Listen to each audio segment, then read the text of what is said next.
Bien, tengan todos muy buenos días. Continuando con la exposición, a mí me corresponde hablarles sobre los trastornos provocados por el consumo de sustancias psicoactivas alucinógenas. Dentro de los trastornos se distinguen de dos formas.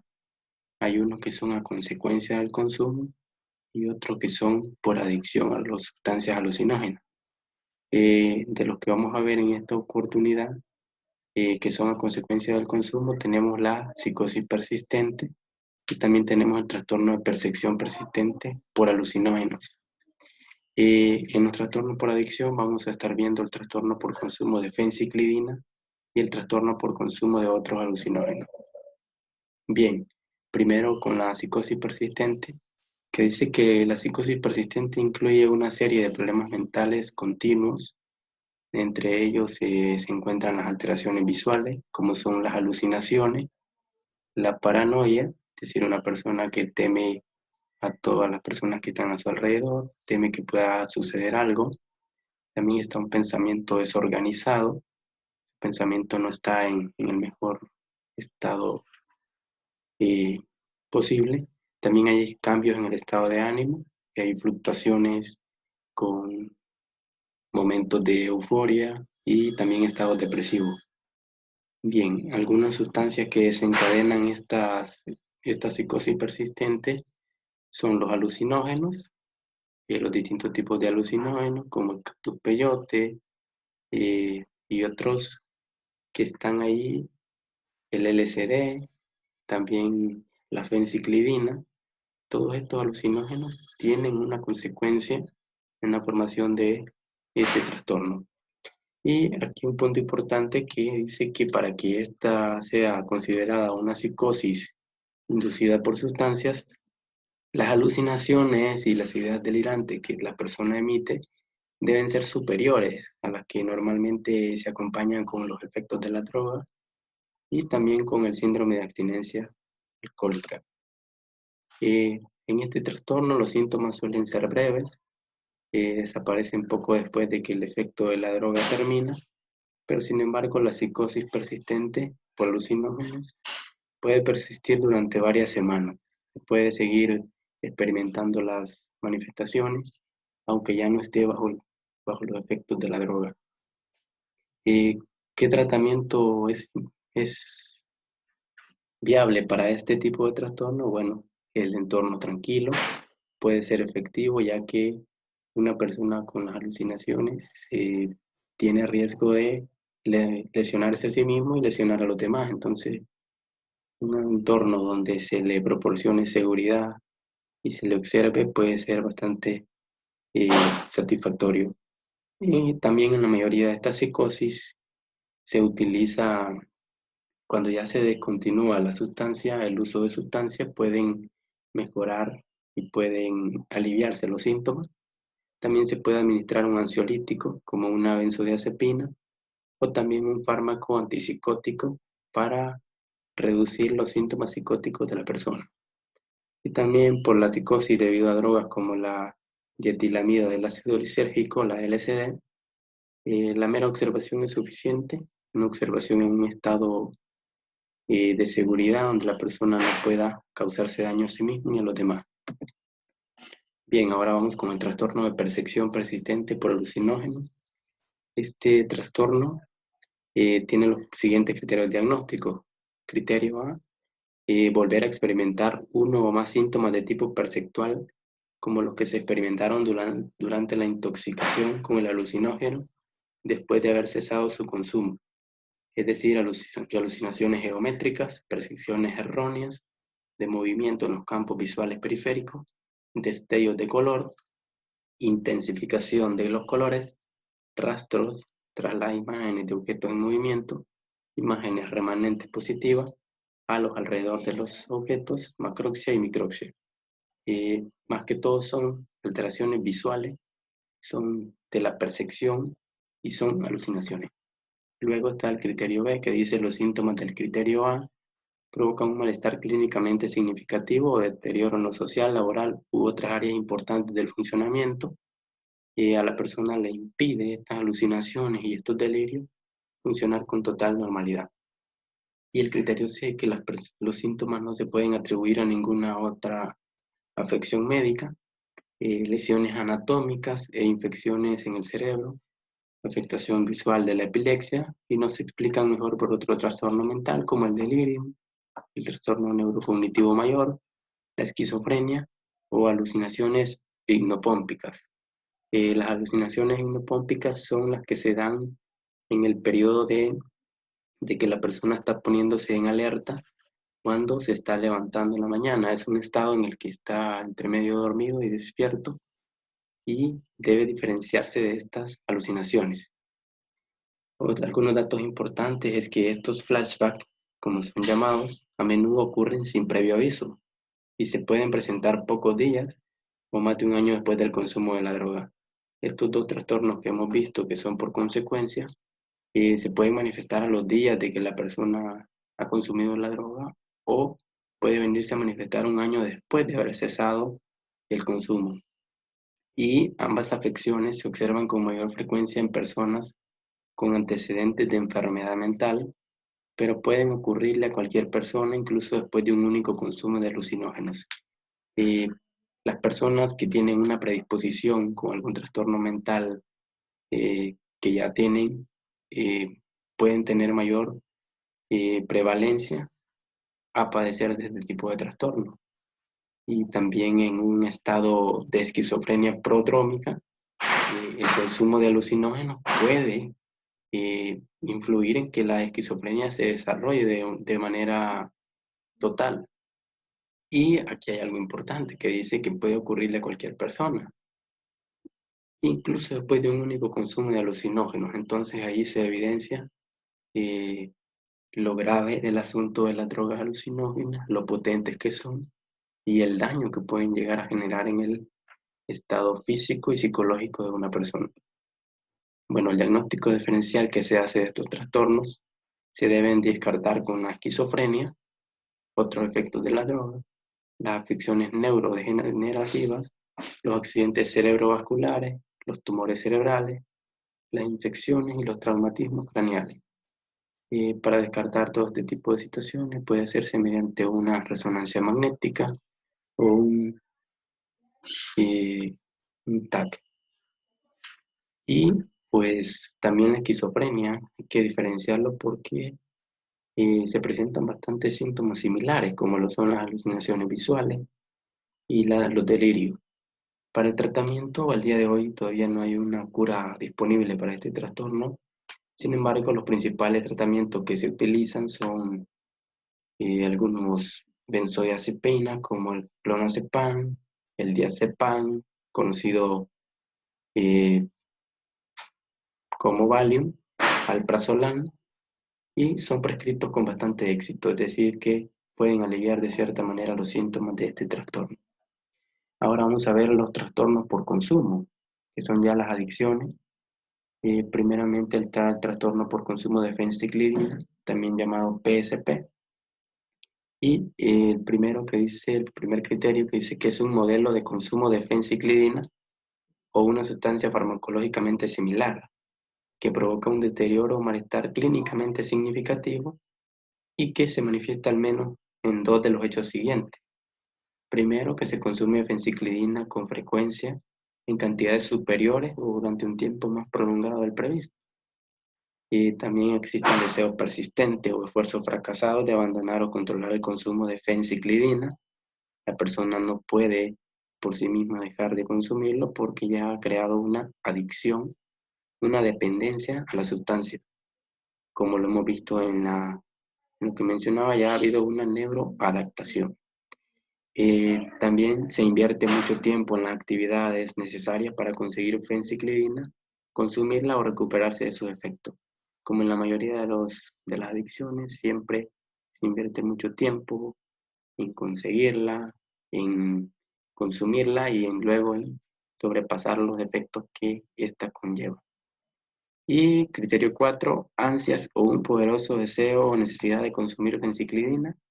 Ya la persona ya no puede actuar de forma individual, ya tiene que tener la influencia de la droga y por eso está este criterio. Luego viene el criterio número 5 que dice que es un consumo recurrente de fenciclidina que lleva al incumplimiento de los deberes fundamentales en el trabajo, la escuela o el hogar. Puede manifestarse con ausencias repetidas al trabajo o un bajo rendimiento escolar. Y pues este criterio nos explica muy bien, ¿verdad? Que cuando ya hay una adicción a droga, tiene consecuencias en las diferentes áreas funcionales de la persona, en el área escolar, en el área familiar, en el área laboral y en el área social.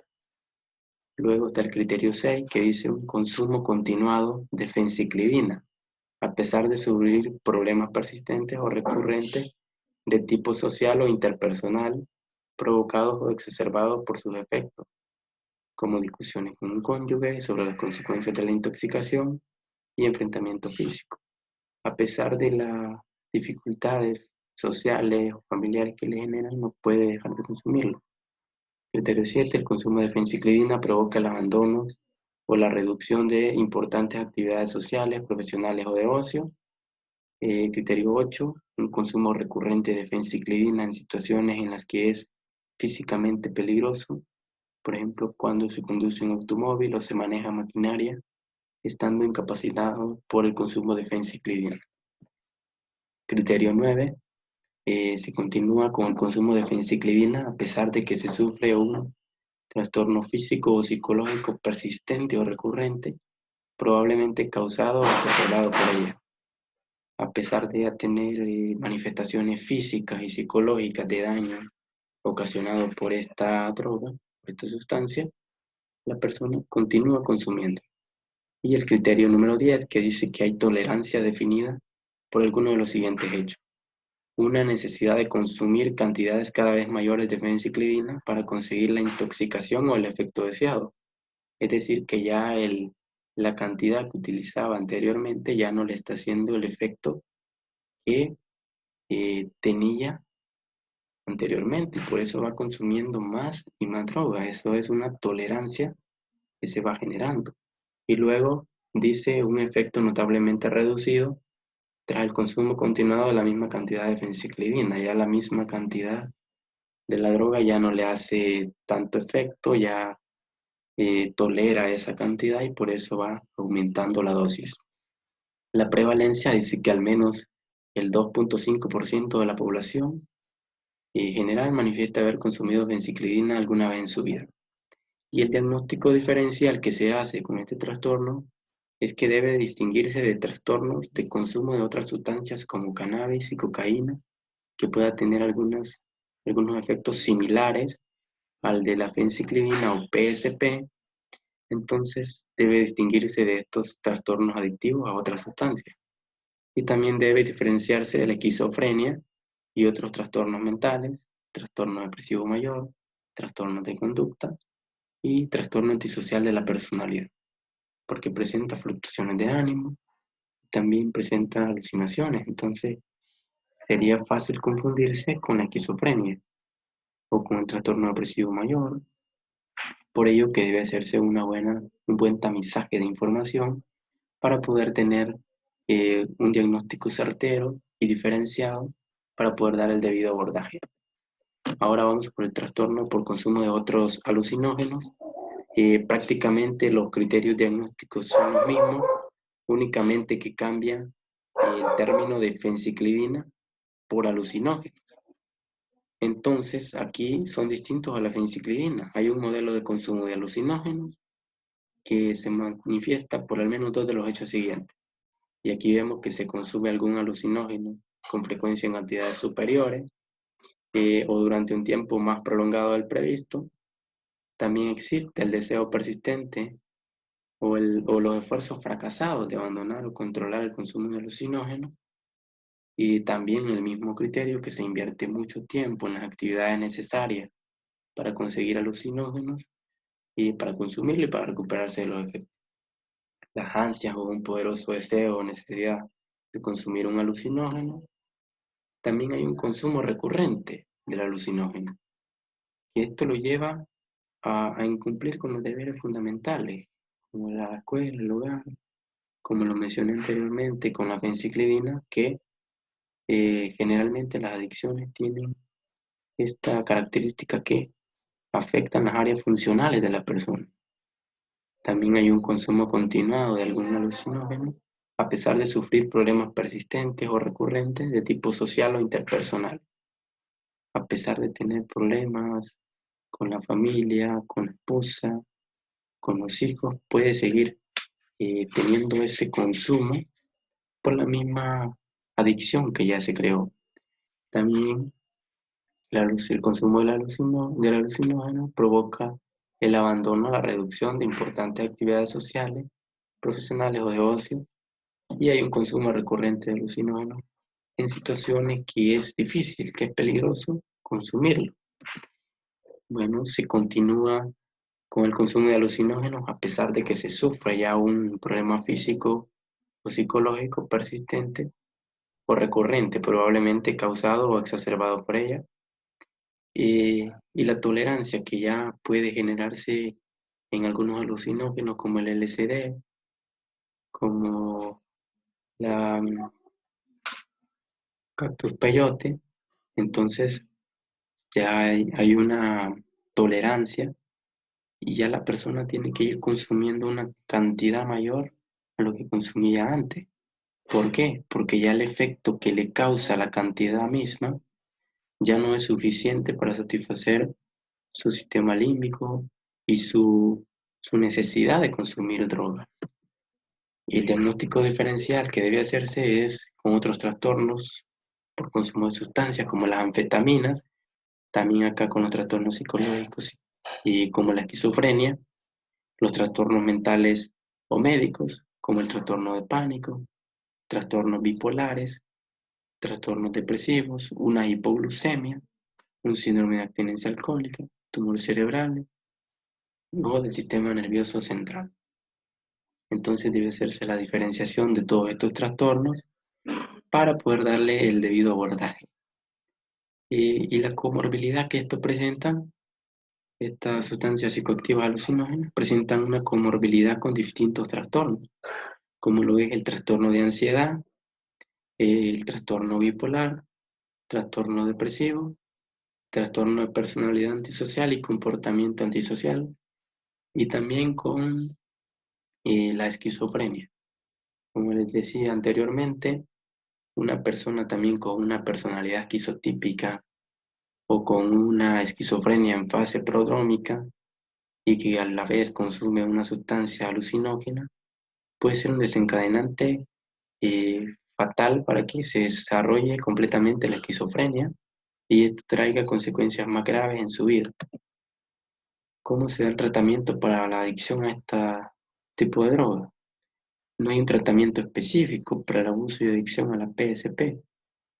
Los tratamientos para los pacientes internados, así como las terapias conductuales, suelen ayudar a los pacientes con una variedad de adicciones, entre ellas a la PSP. No existen medicamentos aprobados por la FDA para tratar las adicciones a los alucinógenos, pero pueden usarse algunos antipsicóticos después de la desintoxicación del paciente. Es importante esto y cuando el paciente lleva una sobredosis o llega a algún establecimiento médico, lo primero es desintoxicarlo completamente, mantenerlo en aislamiento y posteriormente, si se siguen presentando los efectos alucinatorios o psicóticos, deben usarse algunos antipsicóticos para reducirlo. El tratamiento farmacológico de la adicción es una parte del tratamiento y será de poco valor si se descuidan otros componentes psicosociales del abordaje terapéutico. Si bien es cierto, el tratamiento farmacológico es muy importante, también debe ir de la mano de un tratamiento psicológico. Y bueno, las medidas psicofarmacológicas deben ser complementadas con otras intervenciones, generalmente de orientación cognitiva o conductual o combinadas. Es necesario en estos pacientes educar sobre el consumo de drogas, los síntomas psíquicos y la medicación, fomentando el cumplimiento del tratamiento psicofarmacológico. Y aquí vemos ya el tratamiento psicológico para este tipo de adicciones. Primero con una terapia cognitivo-conductual. Estas terapias ayudarán a la persona a que las estrategias cognitivas de conducta cognitiva se basen en que los procesos de aprendizaje desempeñan un papel crucial en el desarrollo de patrones de conductas inadaptadas como el consumo de sustancias alucinógenas. Los pacientes, mediante esta terapia, aprenden a identificar y corregir conductas problemáticas mediante la aplicación de varias destrezas, de droga, y abordar muchos otros problemas que suelen presentarse simultáneamente. Además, se logra que el sujeto cambie diferentes aspectos de fortalecimiento del yo, una toma de conciencia, un manejo de la realidad, diferenciar entre una alucinación y la vida real, también expectativas sobre sí mismo. Se trabaja en recuperar las metas en la vida. También se necesita de una terapia ocupacional, consiste en que los individuos que consumen una droga alucinógena busquen una ocupación que diluya los pensamientos de volver a consumir la droga, como sería un trabajo, las manualidades, las habilidades, con la conducta sublimatoria haga olvidar las ganas de volver a ingerir drogas alucinógenas. Entonces debe eh, mantenerse esa integración de las diferentes terapias, cognitivo-conductual, terapia ocupacional, también debe ocuparse farmacológico, porque debe ir todo de la mano y así se tendrá un mejor resultado. ¿Cómo se logra la rehabilitación de una persona que ha sido adicta a estas sustancias? Pues se da el tratamiento para las intoxicaciones agudas que causan las drogas alucinógenas y los procesos a largo plazo, los cuales son, primeramente, contar con la plena aceptación del paciente, quien debe estar motivado para su rehabilitación. El paciente debe ser consciente de que quiere cambiar, de que quiere evitar ya el consumo y reintegrarse a la sociedad. Si este paso no está bien, no va a funcionar nada de lo que posteriormente se pueda emplear, por muy buena que sea la terapia o por muy bueno o tanta experiencia que tenga el terapeuta, no funcionará si el paciente no tiene la disposición de mantener la abstinencia a este consumo. Y número dos, si el paciente es traído en contra de su voluntad, deberá evaluarse las contingencias familiares que mantienen la falta de motivación para el tratamiento. El apoyo familiar es importante en este tipo de rehabilitación. Sabemos que es un problema que no afecta solo a la persona que lo consume, sino a todos. Entonces, la integración de todos es importante. Y número tres, las técnicas grupales son muy importantes para el estigma y su retroalimentación del comportamiento en el rol social. La clave es que a través del grupo y bajo un adiestramiento constante, el sujeto reincorpore los comportamientos que se han extinguido por la abstinencia, el trastorno o la habituación, es decir, volver a funcionar en las áreas sociales, escolares y laborales para volver a tener una vida funcional. Y no está siendo fácil, quedará